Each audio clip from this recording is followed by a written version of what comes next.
England, Rishi Sunak, a former finance minister, won the election to become the next Prime Minister of Britain on Monday. He is the first British Asian to hold the position and the third leader to take office in a country rocked by political and economic unrest in the previous 7 weeks. As a result, Rishi Sunak is chosen to lead the Conservative Party. The revelation was made by Graham Brady, the Conservative legislator in charge of the party's leadership elections, to his colleagues, who clapped and smashed tables in response.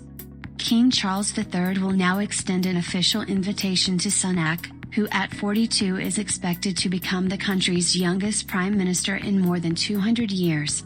This will be the first time the nation's new monarch will perform this ceremonial task.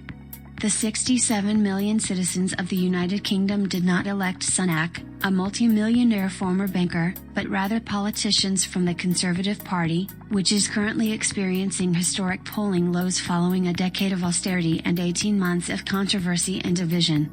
In the past 2 months, the party has held 2 leadership elections.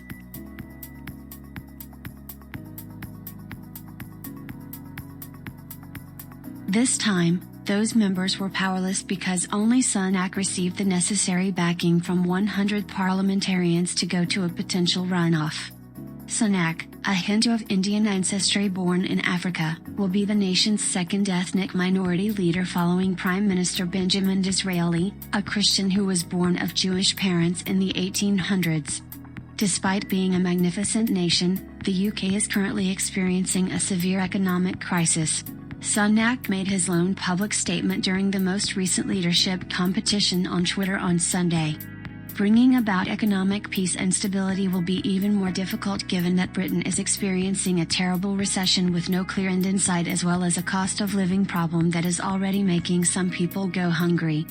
Due to the crisis caused by Truss's brief term, which drove interest rates skyrocketing and the pound plummeting, markets now anticipate spending cuts and tax increases from the government. He predicted that many of Truss's tax-cutting plans would lead to economic disaster during their leadership race last month, and he was correct.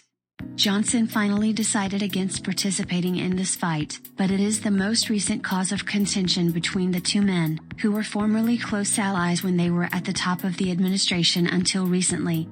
Johnson's finance minister, Sunak, held the second highest ranking in the executive branch. But Sunak left and ultimately assisted in the downfall of his former employer after yet another incident surfaced casting doubt on Johnson's loyalty to the truth.